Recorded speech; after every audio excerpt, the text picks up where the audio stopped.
Because the first time you press it, it puts it on the hold, so you can do a level check, and then it starts recording. Gotcha. But yeah, like when I used to be 255, probably 260 at my heaviest, and then when I dropped down to 225, then I just kind of stayed there. Like Okay. And I think it was on the Hello Internet podcast. They were talking about CGP Grey was talking about how he feels like weight. It was either him or it was Brady, but one of them was talking about how weight feels like notches on a belt, where it's like you might fluctuate up and down all the time, but then there's like a spot where your body finds equilibrium, and it just kind of like stays there until you like gain or lose enough weight to go over to the next notch. Yeah, it's like a threshold limit kind of thing. Where it's super easy to hover around one area until you really screw up or really work your butt off. Yeah, no, fair. Oh no, but that job has gotta feel good. Oh my god, yeah, I am so stoked. I start my new job next week. And I'm just gonna stick with Starbucks for weekends for the next couple weeks until you stabilize. Just sort of like to give my current boss a little bit of time. Not fair. That's nice of you. A lot of people don't do that. Yeah. And also on top of that, it'll be nice because then I'll be making a little extra. There is that. And then once I start making that little bit extra, like it's going to immediately like bump me up where I need to be, and it'll be easier to stay up there. Oh, that's got to feel good. Oh my god, yeah. I am. Hey, no worries, buddy. For reference, ladies and gentlemen, we are, in fact, recording back at our original location for this lovely podcast. Yeah, we decided to do this episode here at the Hi-Fi Brewery in Redmond because... it's free pizza night. It's free pizza night, and it's also the 100th week in a row that they've done brackets and brews here, and the weekly Smash Brothers tournament. And considering that is how John and I started this little fiasco that we call a podcast... it makes sense that we would do an episode here for that. This little brewery seriously has over 100 people in it right now. Yeah, it's really weird. They're spilling out into the parking lot. There's so many people. It's sweaty. Yeah, it's sweaty. There's gamers. We're hiding in the back room. Yes, we are. It's a very large back room, mind you. Yes. So if you hear the echo, that's not me and John being giants. That's just the echo. Anyway, should we start this thing? Yeah, let's jump into it. All right. 3, 2, 1.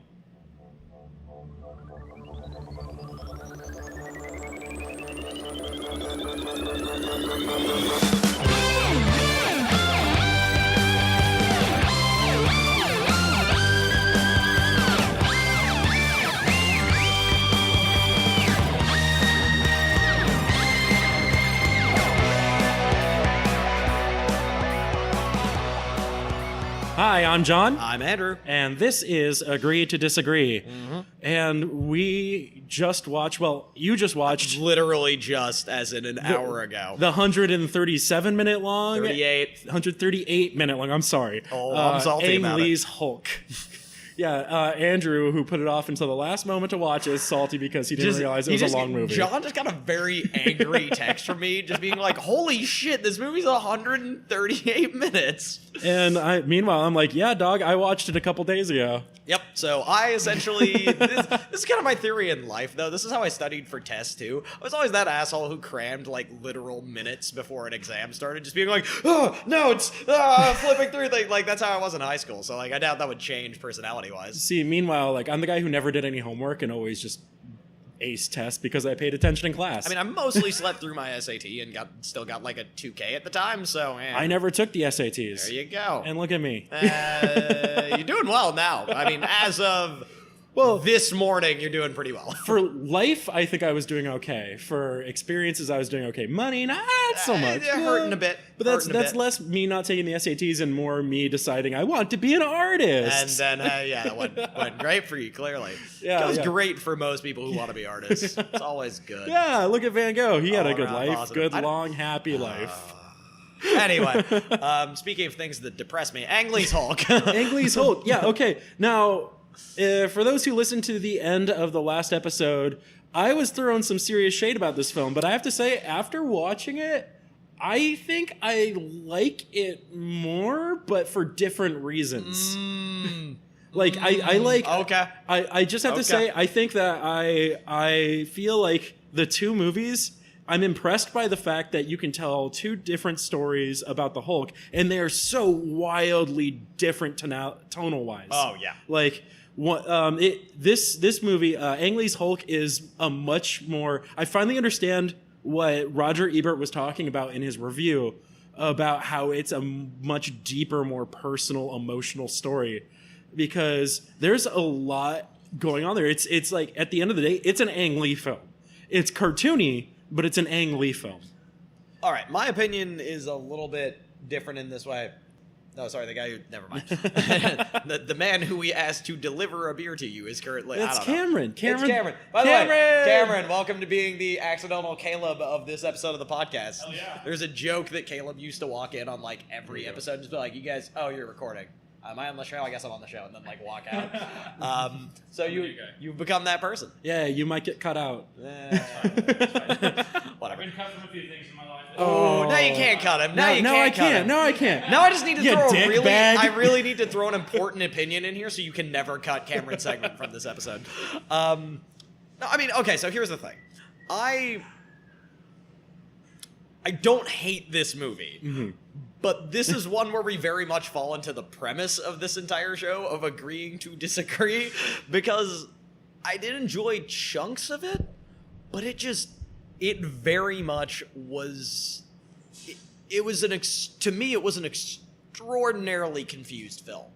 Whether tonally, whether action-wise, whether what it was trying to be, it just was so confused on so many different levels, and it meandered in so many different ideas that it, in the end, to me, didn't really achieve anything. I agree with you on the confusion level, and it made a lot of sense after I finished watching the film, and I looked up the Wikipedia entry for it.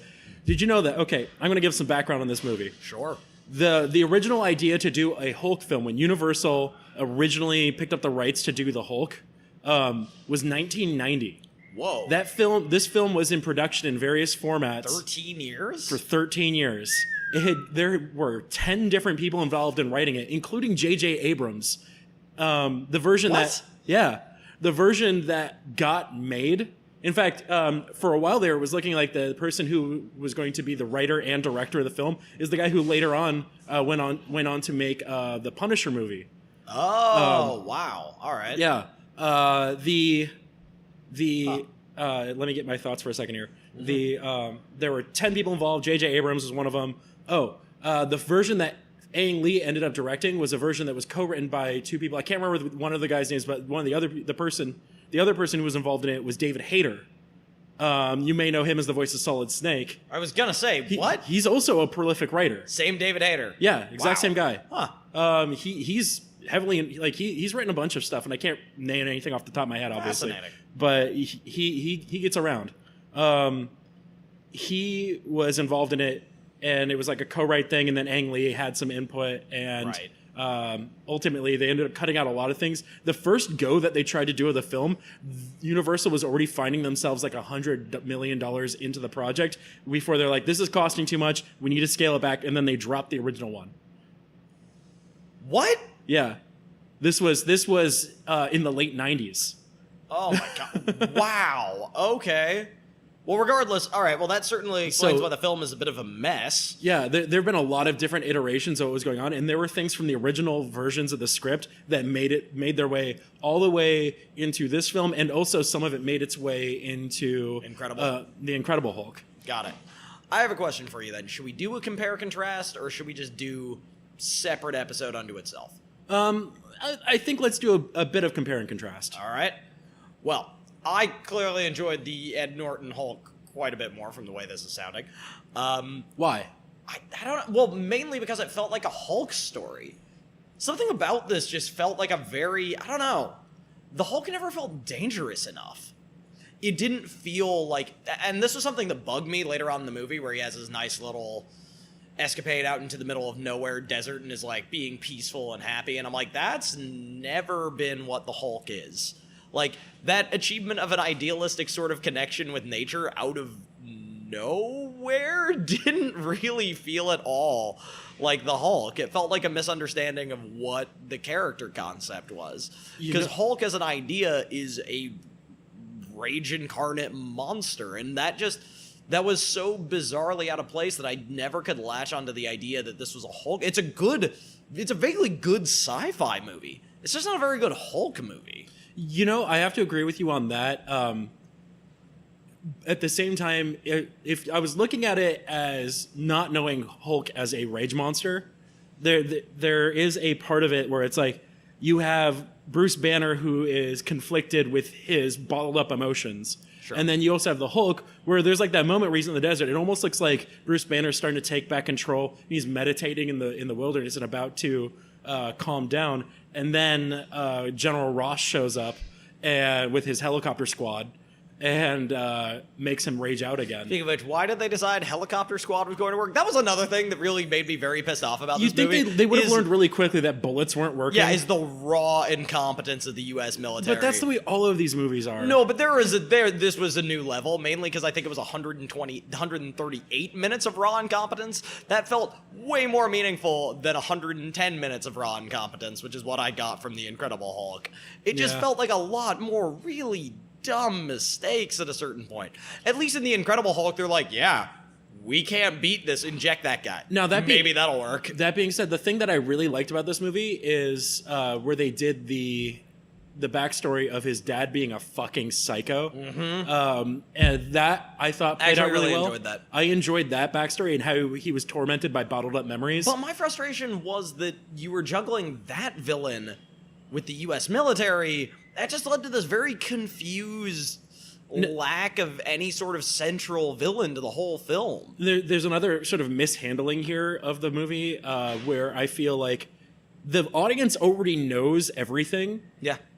And the characters don't. But it's played as though these things are going to be a reveal to the audience, even though we already know. So that's actually a very obvious mistake in screenwriting that happens all the time. Like, we may not have known that Bruce Banner's dad was going... We may not have known how he killed Bruce's mom, but we know that he did. We know pretty early on that was happening, even if we didn't see it at the beginning. And I guess this is my frustration, because I actually think I clocked the backstory. 28 minutes is about the time where we actually have the first instance of him running into the gamma radiation stuff that happens with Jennifer Connelly's character, and then the actual Hulk movie occurs. If they had slashed 28 minutes of backstory, we'd have a very different conversation about this film. The beginning of this movie is a slow burn. It's such a slog. And it's such a slog, and they take their... See, I'm going to go from the other perspective. They take their time. They're doing some slow build-up. The only thing that's really annoying is when things start happening, everyone starts talking in riddles. Yes. Jennifer Connelly's character, who plays as General Ross's daughter. Betty Ross. Betty Ross. Better than Liv Tyler, by the way. Agreed. Yeah. But I love Jennifer Connelly. I've loved her ever since I was a little kid in The Labyrinth. Like, I just love things she's in. Fair enough. She's fantastic. Learning a lot about John here. I don't blame you. She was...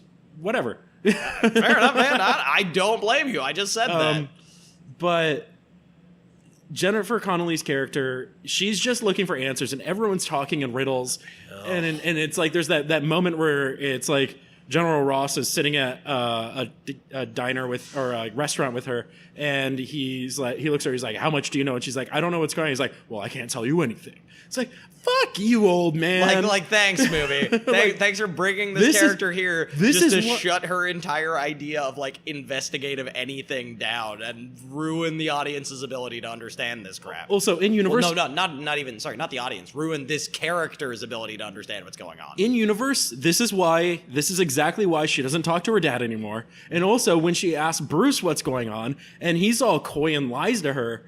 This is why you're not dating anymore. This is why the story is you are broken up. Because neither of you are open to discussing things with your fucking daughter or significant other. No, this is why you're both terrible people. She is the most level-headed person in the entire movie. And she doesn't understand what the fuck's going on not for at about all. 95% of the film. Because no one will give her anything. Nope. Even when she tries to find out, then she tries talking to Bruce Banner's dad.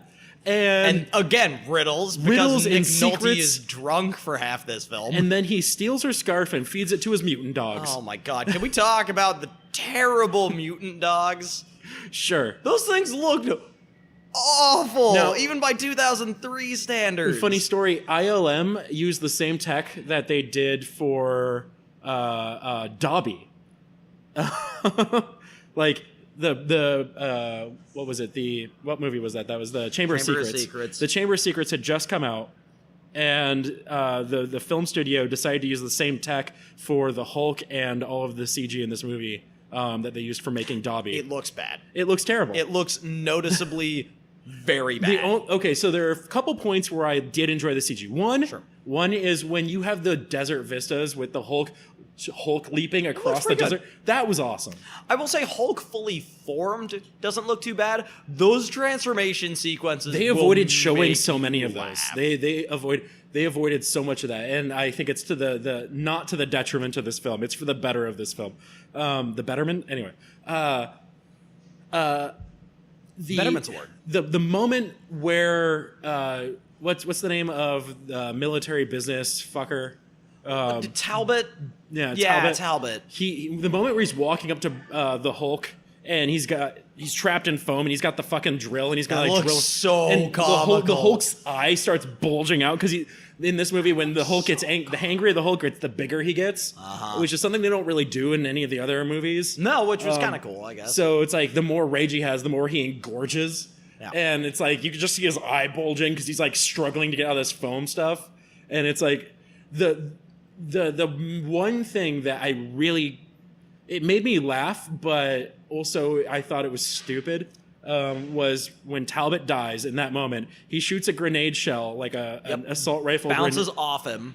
Bounces off the Hulk and lodges itself in the wall behind him. And he's like, oh, fuck. And then the explosion pushes him forward. And then he cuts into like an outline comic character. And it's like, Oh my god. Okay, so can we talk about how this movie is so painfully I'm so painfully literal with the understanding of comic book movie. There are so many unnecessary windows within shots, and dumb crap like that. I agree, but at the same time, I like that they were trying to do something different to sort Sure. of bridge that concept. But I suppose it's also this is how we learn. Yes. This is what Ang Lee's Hulk is. This is how we learn to do something like Iron Man. So we don't make those mistakes again. You get a director like Ang Lee, who had just come off of, I believe, Crouching Tiger, Hidden Dragon at that point. And like, I believe you. You have a person who is used to doing fun with visuals, and at the same time, Guy Ritchie is also like a big director. Snatch had come out not too long before that, or around the same time. And so like that sort of directing was sort of like, it was a fun visual thing that we could do. So I don't blame him for trying to do a comic book styled comic movie and playing with panels in the movie. It looks dopey. It does. I will admit. Especially in our days of MCU movies, it looks super dopey. This movie is almost comically, no pun intended, cartoony, also no pun intended. Yeah. No, but it's one of those things where this is how we learn, and it's looking back, and honestly, that's something I think we should do with comic book movie culture is look back at like this and the original Sam Raimi Spider-Man and be like... Also, Spider-Man came out the same year as this. Oh, yeah, I preferred Spider-Man. Look back and watch these and be like, right, they're not terrible, but there are some very obvious bumbles. Yeah. I will also say, and this is something that I want to bring up a little bit later in a larger discussion, but no obvious sequel hook. That was kind of nice. That was really refreshing. Yeah. In a way, if you think about it, the way that this movie ends, it ends with him in South America, and that's where the Incredible Hulk picks off. Technically. So but, you they technically redo everything. Yeah, you could technically tie them in together. But to me, it was just interesting to see that there's no obvious sequel hook. And that was, especially once again, going back to in the days of the MCU, it's kind of nice, actually. Can I tell you the one thing that actually really pissed me off about this movie? Sure. The very end, the very last scene, he's in the South American jungle. There's these people who either are part of the government or a rebel militia. I think they're actually a government group. And they're trying to harass these people who are just looking for medical supplies. And then, you won't like me when I'm angry. And then the camera does this pan out thing, and there is, for no goddamn reason, a CG-ass jungle frog on Bruce Banner's hat for no goddamn That was reason. really There is unnecessary. absolutely no reason for that Really frog to be there. unnecessary. Why did they do that? You see, because here's what I think they were originally Do trying you know to how much do. that frog probably cost? Probably enough to get a better script. Yeah. Yeah. No, in actuality, that probably cost enough to pay a writer for an entire year. It's stupid. Writers work for peanuts. Yes, they do. And occasionally money. Usually peanuts. No, all right. So the thing that one thing that really did piss me off about this movie was how it's clearly two very good movies stitched together into one mediocre one. The plot about Banner's dad is an exceptional idea for a movie. I would watch the crap out of a movie where it's like Brian Banner coming back to like hunt down his son. Well, that sounds amazing. And at the same time, this person who has no idea what his past is, he's all bottled up and repressed, and he is going through this struggle where it's like he can't make significant emotional connections to anyone, and he doesn't even know why. And then this shit goes down, and like that part is great. It's actually the parts with Brian. Well, sorry, I say Brian because I ended up looking this up on the way over here through Wikipedia articles. Brian Banner is like a major important figure in the universe, but he's named David here for reasons. Anyway, I'm gonna just keep referring to him as Brian. Nick Nolte's Brian Banner is actually really enjoyable. He's a super scary villain. Like, Nick Nolte's performance is that perfect level of well, also I joke about Nick Nolte's condition in this movie, but the alcoholism is less of a joke and more that's how Brian Banner's character is. Like, his alcoholism is what kind of caused Bruce's entire existence. So it makes sense that he sounds like kind of drunk throughout most of the movie and like isn't able to pull syllables together. And the one time he's fully cognizant is when he's talking to Jennifer Connelly's Betty Ross and is like fully explaining in cold detail all the insane shit that he did and how he was trying to kill his own son with a knife and accidentally killed his wife. And that was a thing that happened. And it's actually a very terrifying moment. The issue is that plot is also stapled together with the adequate and pretty good, and we saw this in The Incredible Hulk, General Thunderbolt Ross plot, which is also stapled to that entire dumb plot with Talbot. Like, it's 3 movies, 2 of which are, one is good, one is decent, and the other is really bad, all stitched together into a Frankenstein's creature of just, this is the movie we have. You have one protagonist and 3 antagonists, 3 major antagonists in this movie. And honestly, like Talbot, I get his motivation. David Bryan, I get his motivation. I also saw Ross's. General Ross has the least motivation in this whole thing. Well, that's because half his motivation ended up with Talbot. Yeah, his motivation is that this is the son of this guy that I fucking hate, and who is also in love with my daughter. Yeah, well, but that is never the thing of the point of contention. He has no problem with his daughter being in love with him. There is that one moment where he's like, "You stay 1,000 yards away from my daughter," which is why the movie's confused. Right. The movie is confused. I will give you that. There's a lot that I really like about it visually. When it's not doing the comic book thing, like the desert scapes. Yeah. And the idea of like him finding serenity in a desert climate. Why they're out in the desert is fucking beyond me. But, I get that. I actually get it because like they're out in the desert because that's Bruce. That was where the military base was, where Bruce's family was when he was a little baby. All right. Well, let's do it. Let's do a quick compare and contrast. Let's talk. So. I do have one thing. I do have one last thing. Sure.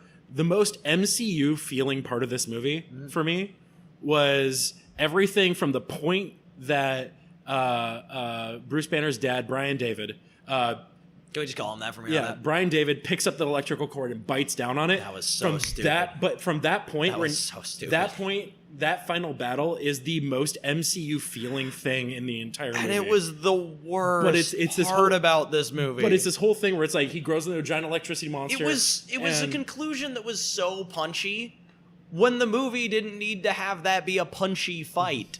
You needed to have a moral sit-down with aforementioned abusive dad and not have the rage monster murder him. That would make for a way better scene. I agree, except there is the moment where it's like He's trying to steal his power. That was good. And then he's like, "You want it? You can have it." And he just like lets him absorb it. And he's just like, "I don't know what to do." Immediately, he's like, "No, take it back. That was take it back." And and then Ross blows him up. That was See, I actually enjoyed that part. That part was actually the one part where I thought it was a very unique take on the Hulk, and a very fascinating concept of like, Bruce Banner is unique in his ability to contain this because he is Bruce Banner. Not like a child of prophecy bullshit or anything like that, but it was just interesting to be like, no, this one human being is literally the only person we found who could contain all of this energy, and by luck happened to be the guy who helped him make it in the first place. So it makes sense, but it was a very brilliant moment that I was like, okay, I like this. Bruce was born in the darkness. I hate you His so much. His father merely adopted. Can we do that for our next episode about how I hate the fact that Bane as a character got ruined by the very existence of Talia al Ghul in that movie? I'm still bitter about that. You know, like, let's take this guy who he built up for an entire film,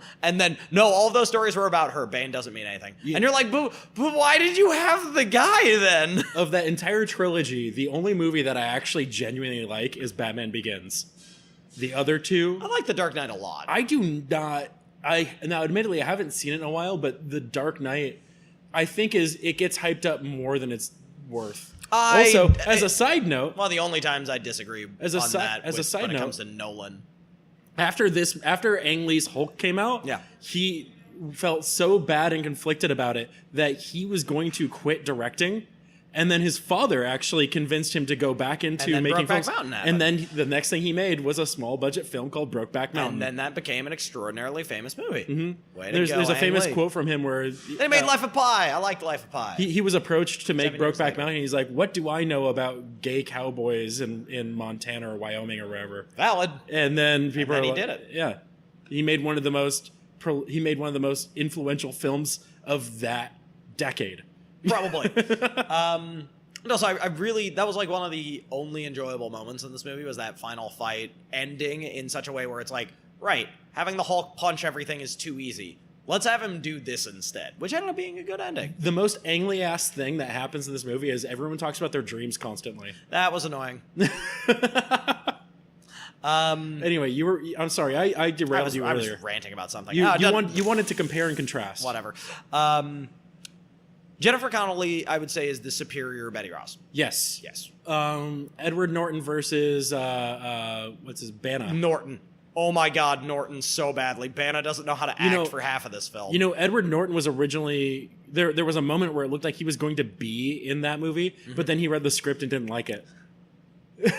I wouldn't know why. Ed Norton was by far the better Bruce Banner. Like, not even a question to me. He's more calm, he's more calculating, but he's also a lot more understanding. Bana comes across as oblivious for half of this movie. Norton comes across as much more of the traditional scientist where he's like, no, look, I understand I have this, but what do we do to fix this? And he's actively making progress towards a cure. He's moving in the right direction. Banner is just oblivious for 80% of this movie. Just has no idea what's going on. He's just randomly blacking out and waking up in bodies and maybe I should fix this tomorrow. And at least Norton, when that happens the first time, is like, no, I need to isolate myself. I need to move. I need to separate myself from society. I need to try and figure out this cure. I don't care how I make it. I just need to figure out something. And it comes across as so much more progressive towards what he's trying to do. Like, he comes across as actually making progress. And that's, to me, what Bruce Banner should be, is a scientist who openly recognizes what the hell is going on, but also is making progress towards fixing it. And Bana just never seems like that to me in this movie. How about General Ross? Who's your favorite General Ross? I actually liked the guy in the Bana movie. I can't believe I'm saying that. Yeah. He came across... Well, so, okay. So what's that actor's name? I don't know. He's a pretty prolific actor. My frustration with the Thunderbolt Ross in the 2008 movie is that he is more or less Talbot blended with Ross, which is to say needlessly, comically, overly evil while also being this kind of occasionally understanding figure. But in the Incredible Hulk 2008 movie, he's just comically evil. He's overly evil. It's, what if we turned him into a super soldier? What if we did this and that and a billion other things that are horrifically dehumanizing? That's who it was. It was Sam Elliott. Oh, there we go. Yeah. Perfect. Actually, you know who my favorite General Ross is? Peterman from the Spider-Man films. in a lot of ways, he should have played General Ross. You know? Fair. Get me photos of Spider-Man! Who doesn't love the... Get me the Hulk! Who doesn't love the J. Jonah from that movie? Oh, yeah. Anyway. Oh, sorry, J. Jonah Jameson. Yeah. I don't know why I said J. Peterman. That's Seinfeld. That's Seinfeld. Jesus Christ. It happens. Actually, oh man, I'd love to see him in a Marvel film. Peterman from Seinfeld. I would love to see that actor in a I just love to Marvel see film. the Peterman character as like a new Peter Parker villain. We'd be remiss unless we mention, which do you think is the better Stan Lee cameo? Ooh. And I like the 2008 one more. And I like agree. the 2008 Ferrigno more because he actually had lines. The Lou Ferrigno. Now, that being said, do you think it's funny that Lou Ferrigno played a security guard in both I movies? was laughing about that actually. But I do have to say, although I agree with you, I enjoyed seeing Stan Lee interacting with Lou Ferrigno. That was good. Like, that made me so happy. It's like you got Stan Lee, the creator of Hulk, And the most prolific version of the Hulk. and the most prolific version of the Hulk, just having a conversation together, and that was that's cute. That was nice. That means they were also on the set on the same day. You know, they had great conversation. Oh, Like, I hope to God someone recorded them just hanging out. By the way, turns out, and I can't believe I forgot about this, but I watched Pumping Iron recently. Ferrigno's actually deaf. I didn't know that about him. I thought it was a English as a second language thing. No, Ferrigno's just deaf. Right, sort of like an Andre the Giant. No, kind but of thing. he speaks. Yeah. He speaks fine. He still has occasional impediments, but he's doing very well. I don't know. Yeah. I don't know why I forgot about that last time. I think I may have said something that I'm like, I remember saying something like, I did the best he can, and I'm like, oh, he's deaf. I feel bad. That was the other thing.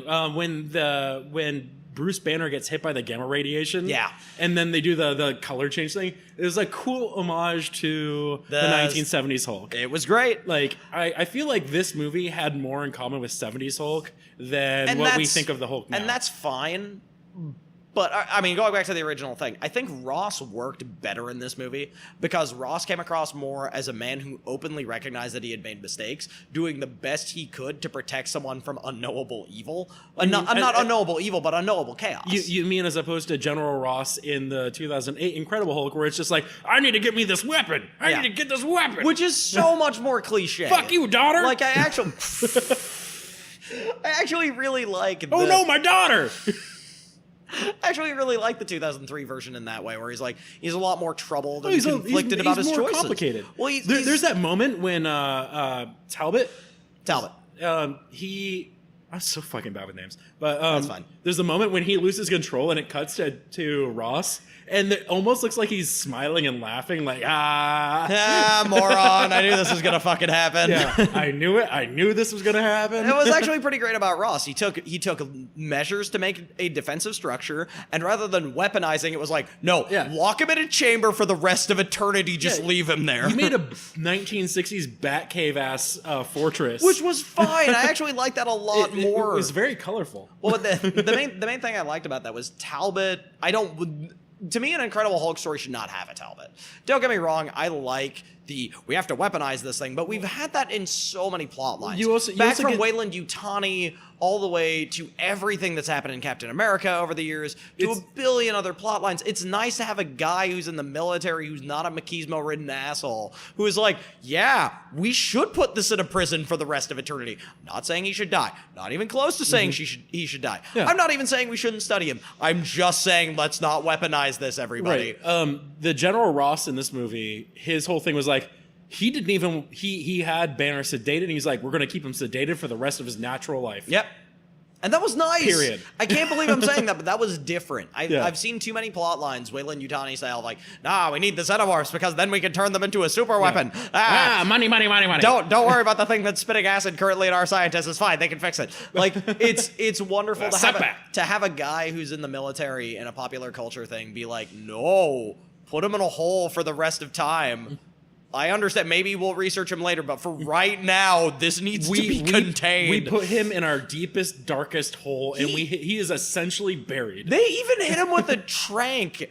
Like a normal, and I know they hit him with one in the 2008 movie. That's after tracking him and it looking like a 50 cal. There's a very different story behind that. But they hit him with a trank, put him in a hole, and are just like, here, put him on all the drugs, leave him here. Nobody touch him. No one even wake him up. He's here for the rest of time. Yep. And that's nice. We will study him when he's dead. It makes for a way different character, and to me, that makes for a way more interesting character. Ross in the 2008 movie is just, as you joked before, no, my daughter, like, it's just, he's like just the blow everything up, typical military character, and it was nice to see a general in a Marvel, in a superhero movie, that has some soul behind him, and it's like, maybe we don't do this, like guys. someone who actually has his own feelings and emotions. Or maybe we build a base out in the middle of nowhere to contain him because, god damn it, we can't have this guy near a city complex. Where are you, stupid?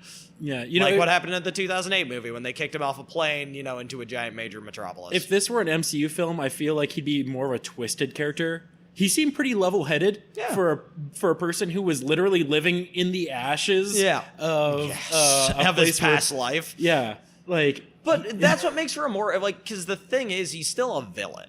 He's still pretty bad to his daughter. He's still a jerk to Bruce Banner. He's a villain only in the sense, though, that he is dangerous to Bruce Banner. Yep. And he is someone who lives a secret life. But it's, in that aspect, it's more fine to me than the typical mustachio-twirling villain that we get in the modern MCU.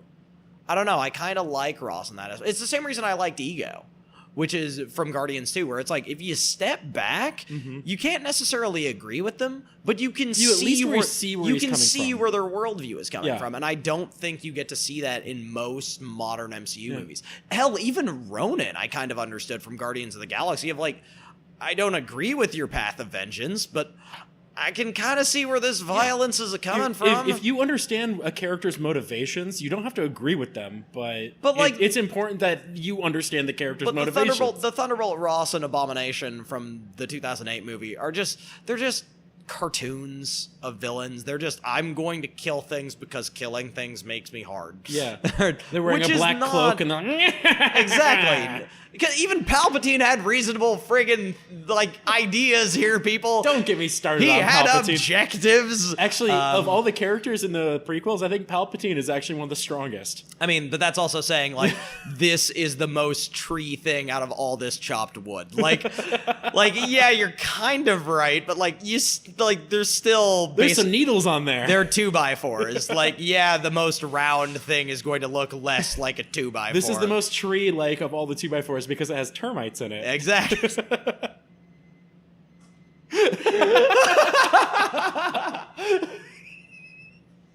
Fuck you, George Lucas. That's it. John broke the show. We're not getting any better than that, ladies and gentlemen. That's the funniest thing we've ever said.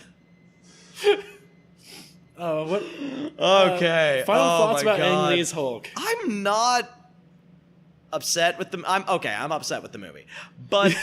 You're upset that you were forced to sit down for such a long movie that you didn't thoroughly enjoy. It's so needlessly long. It's such a confused film. But if you dredge this movie, if you were to like dredge through this movie or just sift through it, you can find some really cool things. Brian works as a character. He is a really interesting villain who is objectively human, but also terrifying. Like, I actually kind of hate that they made him a giant energy demon, because it would have been much more brilliant if he was just a human being who tried to comprehend the incomprehensible nature that is the pain and suffering of Bruce Banner. Like, that would have been brilliant. I would have loved that. But Brian works as a character. I like the Thunderbolt Ross in this movie. The Betty Ross is better written in this movie because she's a lot stronger as a person. She's a lot more independent. She's not Liv Tyler, which, helps. But just the weakness of the main actor, the weakness of Eric Bana, the weakness of the script betray what could be a very good Hulk film. I'm gonna rack this up to Bana. I'm gonna say that he was the worst possible choice with an already bad script. If you had had Norton on this, you would have had... If I said The Incredible Hulk from 2008 is about an 8, and this is solidly about a 5 to a 6... you'd have like a 7 out of 10 movie. Like, you would have something that, suffers from time to time, but is decent and interesting enough to offer up something different and new to a well-trod character. There are also some dumb moments from a cinematography aspect. I mean, you talked about the gecko, but like that final shot out to a giant green Amazon forest was stupid. There are a lot of dumb cinematography mistakes, but... No, that movie, instead of doing the pan out, that weird digital pan out, what they should have done is just the cut ending. To black. Just cut to black. When he says, "You won't like me when I'm angry," with his eyes green, cut to black. Yeah. Done. Have Movie over. Have the audience do the implication. I bet you could re-edit this movie into something amazing. Oh, probably. Give me like. Just edit Talbot out. Just edit everything that guy was out of this movie.